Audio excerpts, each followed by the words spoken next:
यशवा उसका छठा बाब और उसकी पहली आयत से 27वीं आयत तक। और यरू बनी इसराइल के सबब से नहायत मजबूती से बंद था, और ना तो कोई बाहर जाता और ना कोई अंदर आता था।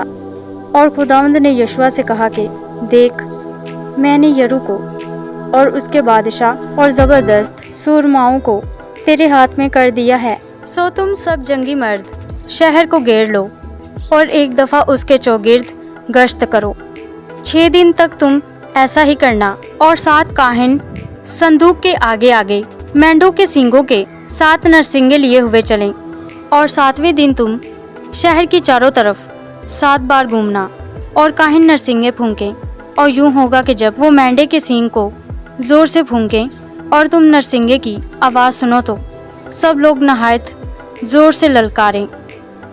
तब शहर की दीवार बिल्कुल गिर जाएगी और लोग अपने अपने सामने सीधे चढ़ जाएंगे।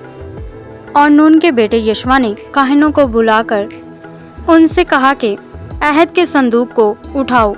और 7 काहिन मेंढों के सींगों के 7 नरसिंगे लिए हुए खुदावंद के संदूक के आगे आगे चले। और उन्होंने लोगों से कहा, बढ़कर शहर को घेर लो। और जो आदमी मुसल्ला हैं वो खुदावंद के संदूक के आगे आगे चले।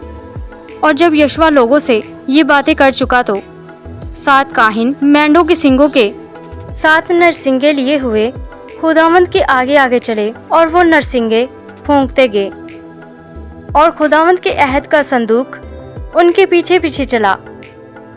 और वो मुसल्ला आदमी उन काहिनों के आगे आगे चले जो नरसिंगे फूंक रहे थे, और दुम्भाला संदूक के पीछे पीछे चला।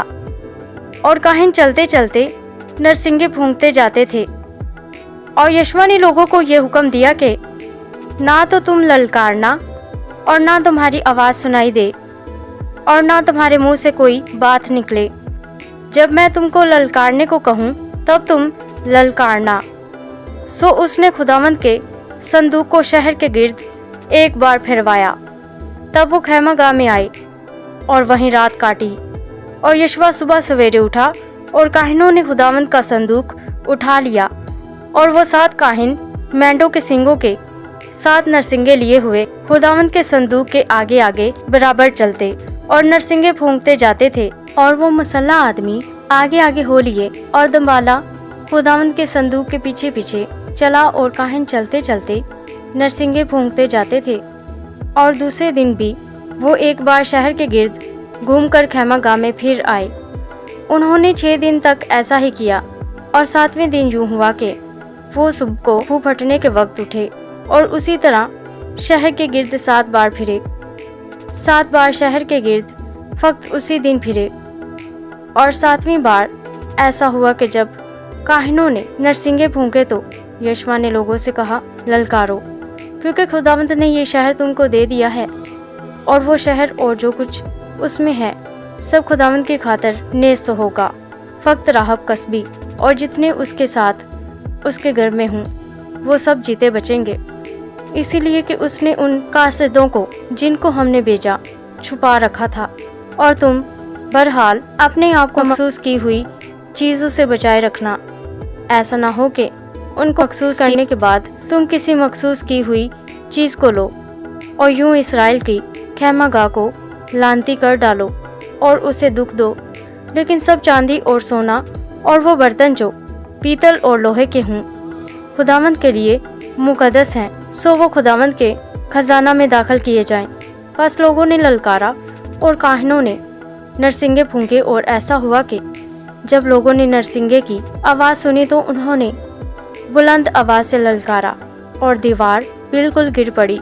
और लोगों में से हर एक आदमी अपने सामने से चढ़कर शहर में घुसा और उन्होंने उसको ले लिया। और उन्होंने उन सबको जो शहर में थे, क्या मर्द, क्या औरत, क्या जवान, क्या बुढ़े, क्या बैल, क्या भेड़, क्या गधे, सबको तलवार की धार से बिल्कुल नेस्त कर दिया। और यशवा ने उन दोनों आदमियों से जिन्होंने उस मुल्क की जासूसी की थी कहा कि उस कस्बी के घर जाओ और वहाँ से जैसे तुमने उससे कसम खाई है उसके मुताबिक उस औरत को और जो कुछ उसके पास है सबको निकाल लाओ। तब वो दोनों जवान जासूस अंदर गए और राहब को और उसके बाप और उसकी माँ और उसके भाइयों को और उसके असबाब, बल्कि उसके सारे खानदान को निकाल लाए और उनको बनी इसराइल की खैमागाह के बाहर बिठा दिया। फिर उन्होंने उस शहर को और जो कुछ उसमें था सबको आग से फूंक दिया और फक्त चांदी और सोने को और पीतल और लोहे के बर्तनों को खुदावंद के घर के खजाना में दाखिल किया। लेकिन यशवा ने राहब कसबी और उसके बाप के घराने को और जो कुछ उसका था सबको सलामत बचा लिया।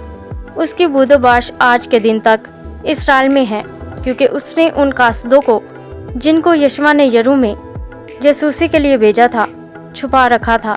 और यशवा ने उस वक्त उनको कसम देकर ताकीद की और कहा कि जो शख्स उठकर इस यरू शहर को फिर बनाए वो खुदावंद के हजूर मालौन हो।